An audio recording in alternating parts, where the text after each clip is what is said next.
one of the things that I'm learning that's really amazing and incredible to me through using my own tools, through my own pivot process, is that these waves of fear, as loud and voluminous and scary and real and physical, emotional, and mental as they can feel, they are waves. They are not my new permanent state. They're waves. They come in waves. And each wave, as intense as it can get, does not last forever, it turns out, miraculously, amazingly, reassuringly.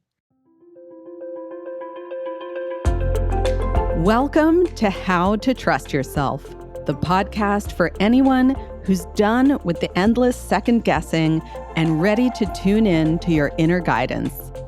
I'm Anna Holtzman, and I get that feeling of trudging through life like you're wading through mud, trying to figure out which way to go.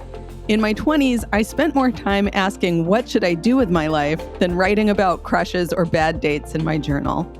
I've tried on a lot of answers: architecture, publishing, editing reality TV for a decade, and finally landing on therapy and coaching, helping people like you connect with your purpose.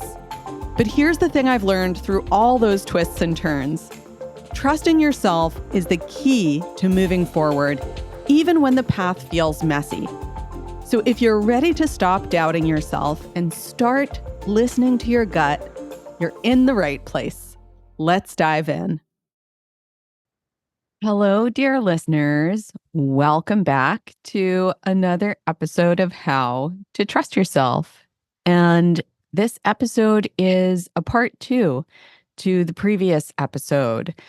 It's another solo episode, no interview guest today except for myself. And if you have not already listened to the previous episode, I encourage you to pause and listen to that one first, because once you do, this episode will make a whole lot more sense, because this is a continuation. In the previous episode, I was talking about how I have recently made a pivot in my coaching practice from focusing solely on helping people recover from chronic pain and other chronic mind-body symptoms to now helping sensitive high achievers reach their goals without short-circuiting their nervous systems. I'm always evolving what I do and who I help to evolve along with my own evolution along this life journey process. And so I started talking about that in the previous episode. And I described how I use journaling as kind of a lifeline for life in general, but especially during times of pivot or embarking on something new. New always feels risky to the nervous system. And I know that I really need to have practices to anchor me and bring me back to myself. Um, I think we all do. So I shared my journaling practice for doing just that in the previous episode. And today I'm going to continue on that conversation.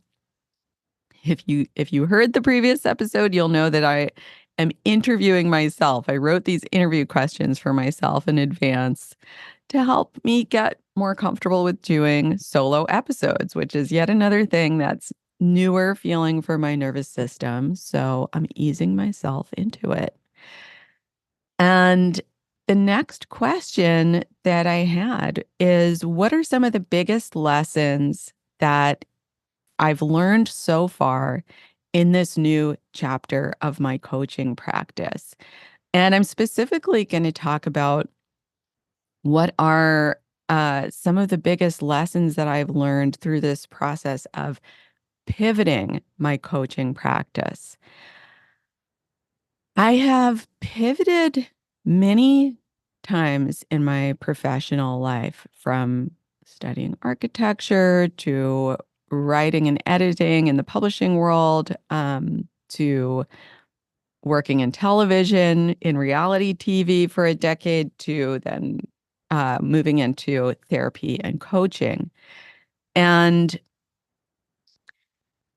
when I make these pivots in the past, what I have tended to do is really just dive in head first, kind of like hold your nose, close your eyes, dive into the deep end of the pool, and then freak out and start thrashing around and wondering, why the hell did I do this to myself? Oh my gosh, this feels so scary. What was I thinking? And then, finding my way through kind of a very thrashy process. Um, this time around, I'm coming into this pivot through having accumulated and developed a lot of tools for meeting the fears that come up when we're embarking on something new and something that we are feeling passionate about. That tends to bring up a lot of fear in our nervous system. And because of the work that I've been doing, that I moved into with my last pivot into therapy and coaching and chronic pain recovery, my own chronic pain recovery, helping others with it, learning really how to work with the nervous system. Um, Through that process, I accumulated and developed a lot of tools that I've been using myself through this pivot process. And so this pivot has looked and is continuing to look a lot different for me from previous pivots in a really great way. So some of I'll just say one of the biggest lessons that I am learning through this and seeing through this, and that I have really been learning through the past 5 years of working with people on nervous system stuff, is that I consider myself someone who has a sensitive nervous system. Most of the people well, really all the people I work with are folks who would probably describe themselves as having a sensitive nervous system as well. And so when I embark on something that is new and especially something that I care about a lot, so the stakes are high because of that, my nervous system can react in a way that feels very overwhelming. It can feel for me like big, huge ocean waves of fear are rising up and threatening to crash over me and bury me. I mean, that really, for me, describes the feeling of it. Um, the voices of fear that come up for me can be wildly loud and persistent and can sound very authoritative, the typical voices that say things like, what are you doing? Who do you think you are? You don't know what you're doing. You have nothing valuable to contribute, blah, blah, blah, blah, blah. I can talk about it in this kind of humorous, low key way in this moment. But at the moments when I've like woken up and the first thing in the morning is these fears coming at me, they can feel like, whoa, like my whole mind and body can feel rocked by them. I can feel like my pulse is racing. I can feel panicky. I can feel like I just want to, like my whole body just wants to tighten up into a ball and hide under the bed and like regret having stepped into the pivot because it feels so scary. And so one of the things that I'm learning that's really amazing and incredible to me through using my own tools, through my own pivot process, is that these waves of fear, as loud and voluminous and scary and real and physical, emotional, and mental as they can feel, they are waves. They are not my new permanent state. They're waves. They come in waves. And each wave, as intense as it can get, does not last forever, it turns out, miraculously, amazingly, reassuringly. Each wave is a wave, and if I ride it, it finds its crest, and then it moves past its crest, and it ebbs. And the way that I ride the wave instead of getting swept up in it and swirled to the bottom of the ocean by it is by interacting with it, is by dialoguing with it, dialoguing with my fear. And that's something I demonstrated and gave examples of in great detail in the previous episode. So when I meet my fear and when I meet it with curiosity and warmth and love, I can actually ride that wave. I can ride each wave, each recurring wave, and find that it can feel so big and so scary, but I actually come out the other side. And instead of coming out the other side all beaten up and demolished and feeling like I'm gasping for air, I actually come out the other side feeling triumphant. Kind of like a surfer who, maybe has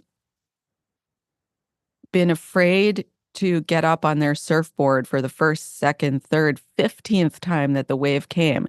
And so they were too afraid to get up on their surfboard and the wave crashed over them and they, got swirled around and thrashed around and maybe got hurt and scared. But they came back to it and decided, you know what?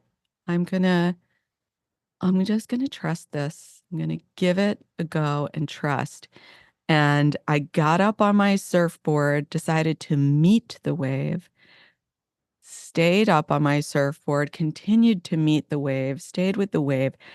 And then when I came out the other side of the wave, when I crested the wave and came out the other side, whoa, it was actually so much easier to get off my surfboard on the other side after having stayed with the wave and stood up through the wave. It was much gentler and easier and more triumphant feeling and reassuring. And um, yeah, I felt stronger and much more confident coming out the other side, having stayed with it, having met the wave and stayed with it. So, like, that's been an incredible learning, an embodied learning, a nervous system learning. Um, and it's interesting because looking back at earlier stages of my life in my 20s and my 30s, I'm 47 now. Um, there were these moments earlier in my life or periods earlier in my life when I did embark on things that I felt passionate about that scared my nervous system, that both excited and scared me. And I didn't have these tools back then. And I have absolutely zero regrets because the path that I've been on is the path that I've needed to be on. And it's what led me here. And it's what led me to learn and develop the tools that I have now. So it's just interesting for me looking back to, let's say, my 30s. There was a time, or my 20s rather, there was a time in my 20s when I was living abroad. I lived in Amsterdam for a year after graduating from college, where I had studied architecture. And I lived in Amsterdam for a year, working for an interior architecture firm there and living as an expat. And as an expat, Craigslist didn't exist yet, but someone had made this little rinky-dinky website for expats in Amsterdam, English-speaking expats in Amsterdam, to like find each other, find things to do, find uh, apartments to share with each other, all kinds of stuff. I found a lot of friends through that website.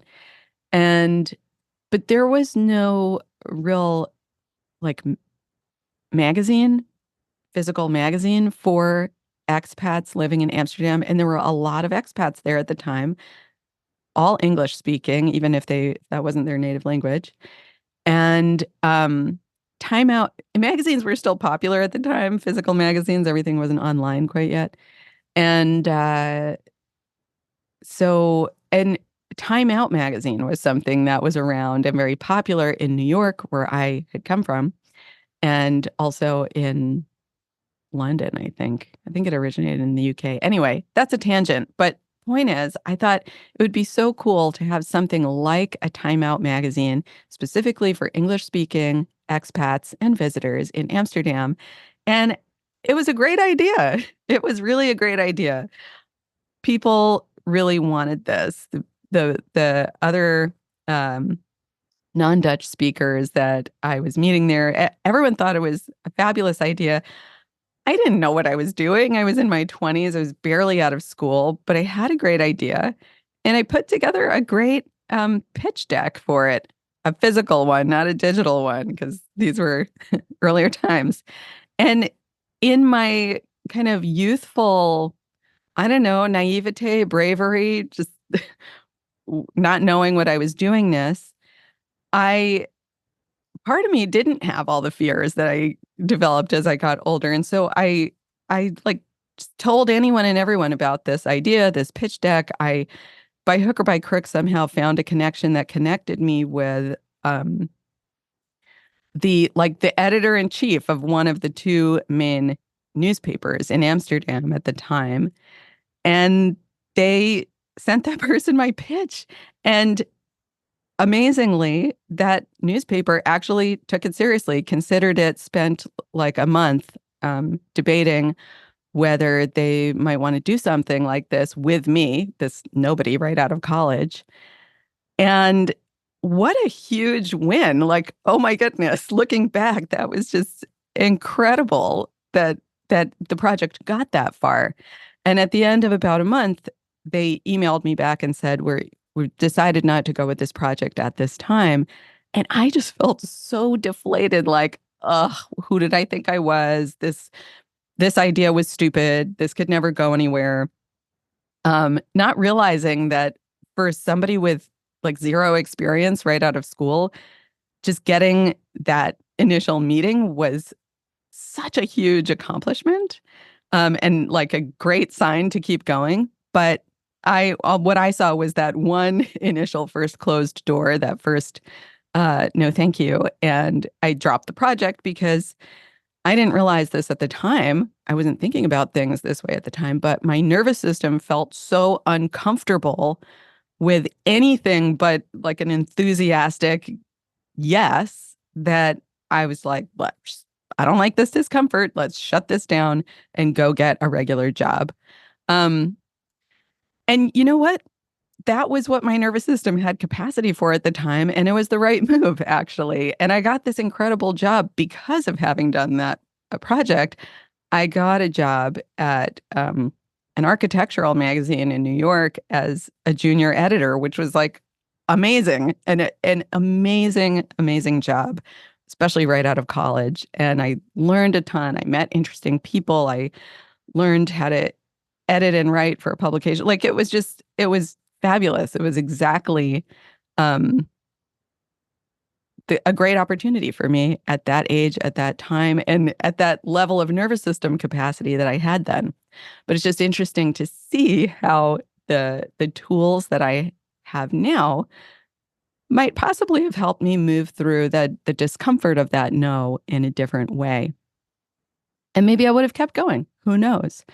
Um, and there were other similar experiences as I moved along in life. In my 30s, I was working in television, editing reality TV, and I really wanted to move into directing my own films and television. And similarly, like I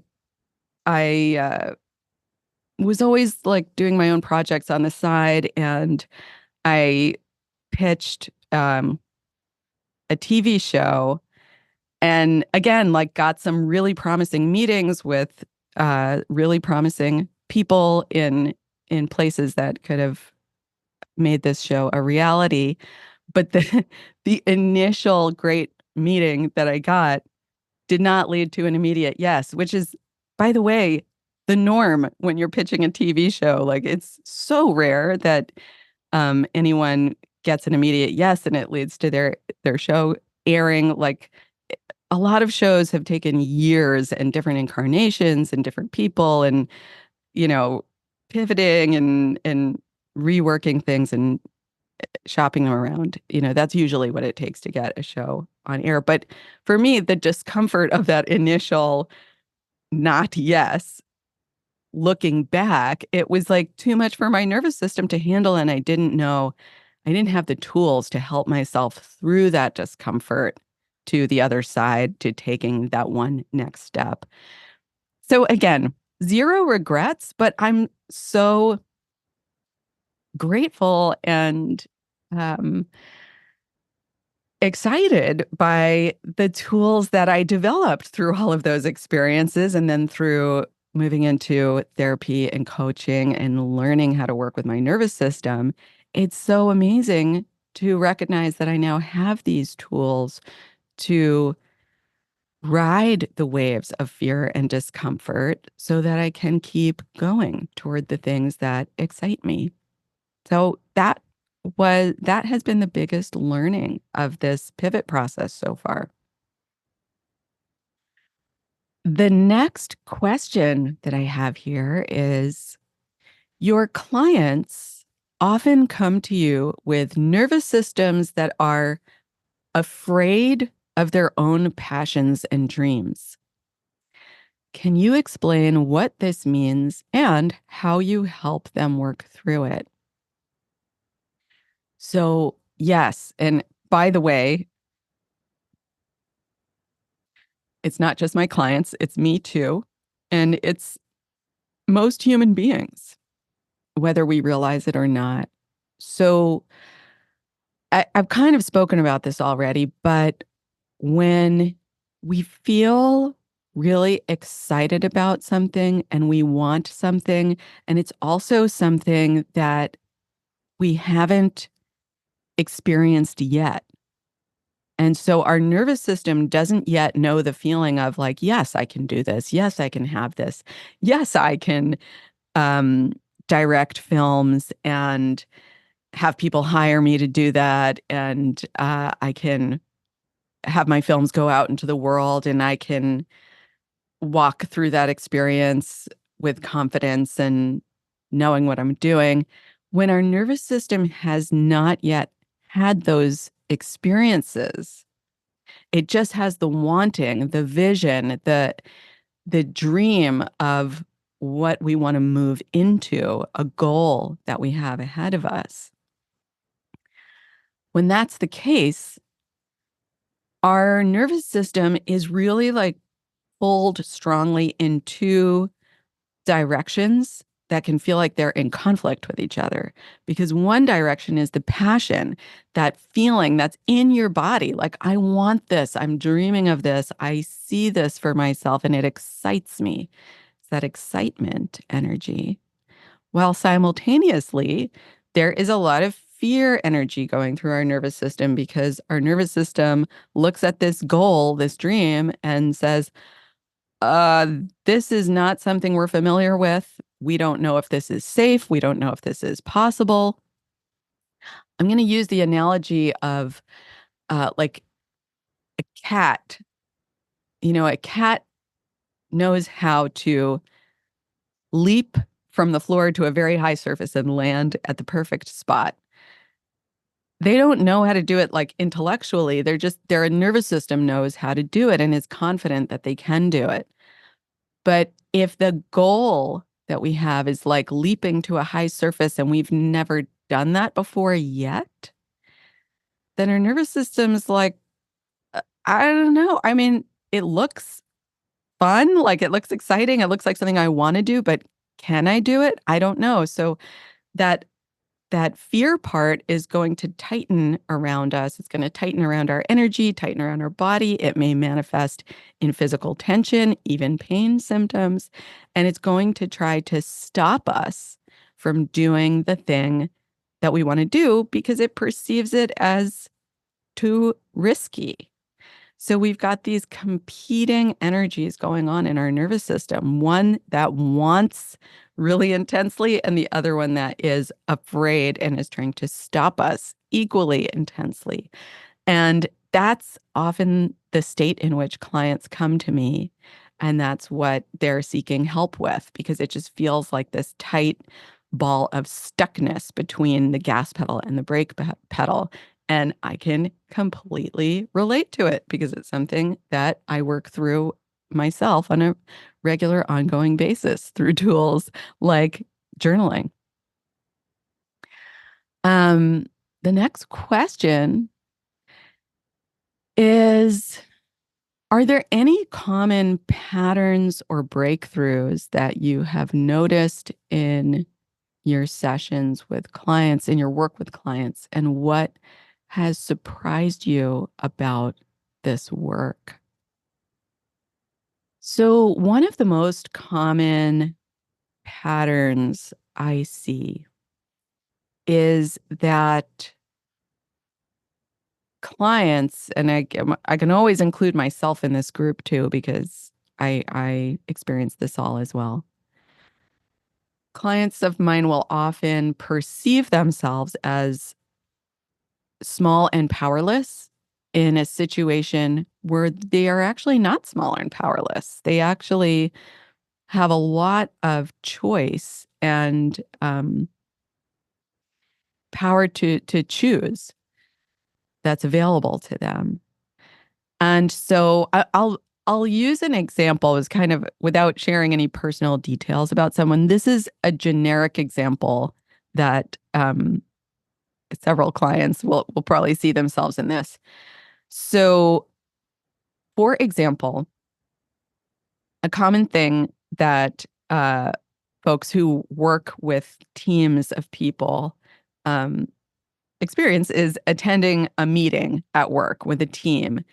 And a common experience is going into that meeting feeling like, I like, how am I going to deal with, like, I want something different than what the rest of the group wants. I want to go in this direction, and it seems like everyone else wants to go in the other direction. So, how am I going to deal with them pressuring me or being mad at me? Or, like, how am I going to accommodate them so that they are, they don't exclude me from the process? Like, coming into that meeting from a defensive stance of how do I keep myself safe by protecting myself, making myself small, bending myself into a pretzel, and accommodating others while still somehow holding on to what it is that I want. And if you like just hearing that, what posture does your body find itself moving into? I'll share mine, like just talking that through. I'm noticing my brow is tensing and scrunching up. I'm kind of like wanting to put my hands into fists and pull my shoulders in, and my chest is getting concave, and I'm like curling myself up into a ball, like, like a little animal that curls up into a ball to protect themselves. And from that energetic posture, it's actually very hard to feel safe in a room full of other people that are all kind of like pushing their agenda and stating their opinions. Curling up into that ball just makes us feel more and more powerless and more vulnerable and needing to curl up into a tighter and tighter ball and feel like we have less and less choice and less power and feel like we're being swallowed up by the situation. So that impulse to keep ourselves safe by making ourselves small is actually making us feel more vulnerable, more powerless, and less safe. Um, and so something I'll like a little exercise I'll often invite clients into in that situation when we're kind of like prepping for them to go into the meeting is I'll say, just take a moment to, first of all, just like, let's just take a beat, take a breath, feel into the temperature of the air in the room, touch something physical. Let's just like ground ourselves in this present moment. Right now, there is no threat present. It's just you and me. This is a safe space. Nobody else is here. We can experiment safely with no judgment. Like, let's just breathe it out for a moment. All right. And then the next thing I will invite them to do is to just close their eyes for a moment. I'm just going to speak to you, the listener, because you might find this useful to practice. Maybe you have a meeting you're about to go into or something similar. So I just invite you to, if you're not driving or walking across the street right now, to take a moment to close your eyes and just imagine the setting that you're preparing to step into. Let's say it's a meeting in a boardroom. So just an example. So imagining the setting, but now I want to imagine yourself. This is just a visualization tool. Imagine yourself as 5 times the size of all the other people in the room. Like it's a cartoon and you're like as tall as a mountain and everyone else is like little teeny tiny ant size. So you're 5 times the size as everyone else in the room. And you are the president of the world. Just for the sake of this exercise, this is just an energetic exercise. So you're the president of the world. You're 5 times the size of everyone. And you actually hold the most energetic power in this space. Now, aligning with your innermost values, your sense of what's good, and aligning with how you feel things should go for the highest good of not only you, but everyone around you as well, in the whole group. How would you conduct that meeting? If you were in the position of the greatest power, how would you conduct that meeting? And how would you design things to unfold in a manner that would serve the highest good of you and everyone and the group? So just take a moment to allow yourself to sink into that and feel into that. And once you have received whatever came to you in that exercise, now we can talk about how to implement that in a realistic way, in a cooperative, collaborative way of working with other people, but coming into the room not from the posture of like a little tiny mouse curled up into a ball, but with chest open, arms wide, heart open, and your own heart and values and ideas and contributions coming forward into the room in a generative way that empowers you, that empowers everyone around you, and that just feels good.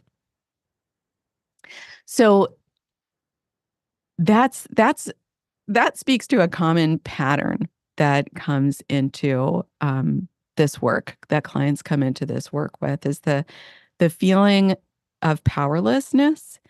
And what I find so interesting and surprising about the work, and I'll just kind of like peel back the curtain of like what's going on in my mind when I'm working with clients and what my evolution has been as a coach and as a therapist is that I came into this work of coaching, I think probably like many other, if not most coaches do, where I thought like, oh gosh, people are going to come to me with problems and I have to figure out the solutions for them. Turns out that's not only is that not what coaching is about, and that's not what it's meant to be, but even beyond that, I don't have to figure out the solutions for them. And I never could figure out the solutions for them because each of us I know this sounds cliche, but I've seen it to be true time and time and time again. We do have those answers inside of us. When we're confused and we feel like we don't have the answers, it's because of that constriction of fear that's constricting us into that little tight ball of that scared little mouse. And when we're so constricted and tightened, we can't, it's very, very hard to make contact with the answers that are inside of us. Because in order to make contact with those answers, we need to breathe and open ourselves up. We need to help ourselves with the tools to feel safe enough to open up our posture so that those answers can come forward. And when a client comes to that place of feeling safe and open, invariably the answers are right there at the surface. They just pop up. They're so immediate. And that's what I continue to be surprised and fascinated by and delighted by in this work. Well, I have come to the final question in this self interview, which is what advice would you give to someone listening who feels stuck between their big dreams and the overwhelm of how to get there? I'll answer that question in three steps, three stages. And the first stage is start small. If it feels too scary to start, it's because we're not starting small enough. And we often think it's the opposite. We often think, oh, I'm not doing enough and I need to push myself harder. And I feel stuck. And I have to remind myself time and time again, I'm feeling stuck because it's not that I'm not doing enough. It's the exact opposite. I'm not starting small enough. I'm not acknowledging the small steps that I'm taking. I need to start really small and then cheer myself on, acknowledge myself for those small steps. Because when I do, it's like, whoa, now I feel good about taking this small step. And feeling good about it gets me in the feeling of wanting to take the next step. So start small. And if you feel stuck, start even smaller. If it needs to be infinitesimally small, then the the fastest route to getting yourself going toward your goal is to make the first step smaller so that you can move into action and then really lavish yourself with acknowledgement because that is the grease that will keep things moving. Start small. Phase 2 is balance those steps. Each step is going to bring up fear. It's going to bring up fear. It's not an if, it will. Taking a step into something new will bring up fear. And so phase 2 is we need to balance each step we take with lots and lots and lots of recovery and replenishment. So that means taking a break from it. That means having a recess time. That means doing things that are fun. That means napping intentionally, taking a rest, taking the weekend off, taking a week off um, of efforting, and then coming back to it. But it means taking time off, doing things that are fun, getting together with people who fill you up, who replenish you, not those who drain you. Um, Doing things that soothe you, that regulate you, that could be taking a walk, taking a bath, whatever it is that does that for you. So phase 1 is take a step and make it small. And if you feel stuck, make the step smaller. Stage 2 is balance that with balance each step with an even greater amount of yumminess and fun and relaxation and rest and recovery and replenishment. And step 3, for me, this is like top of the list. And it's the thing I need most. And it's just, I personally can't live without this, is co-regulating with someone who supports you unconditionally. I have a business bestie who I trade voice notes with like almost daily. Sometimes it's like 5 times per day. Sometimes it's once a week, but we're always in touch. And I just get so much out of this because it's a co-regulating. We're exchanging positive energy with each other back and forth. And it's like this upward spiral that we build together.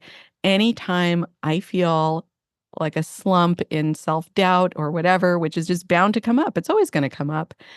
I reach out to her and I share what I'm going through because I know that she's going to respond to me with love and affirmation and reminding me how great I am and just lifting my spirit so that I can keep going. And I do the same for her. And every time I do that for her, it gives me a charge too. That energy, I just get pulled into that positive energy.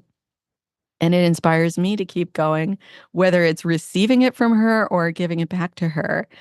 And that's also what I do with my clients, especially my clients in my one-on-one program, the Mind Body Breakthrough. Um, we not only meet with each other twice a month on Zoom for one-on-one sessions, but we are in touch with each other in between sessions on an ongoing basis through text notes and voice notes on WhatsApp. And it's this ongoing exchange of this upward spiral energy, this affirming, loving, yes, this is normal. Yes, these fears that you're experiencing are normal. They don't mean that there's anything wrong with you, and they don't mean that there's anything wrong with your goal or your passion or what you're doing. They're just a normal part of the process. And this is my reminder and affirmation and encouragement to you and your nervous system to keep going, because the world wants that. When you keep going, it's like a flower continuing to bloom into the sun. Everybody around you feels good in your presence when you continue to grow and blossom. And I want that for you, listener.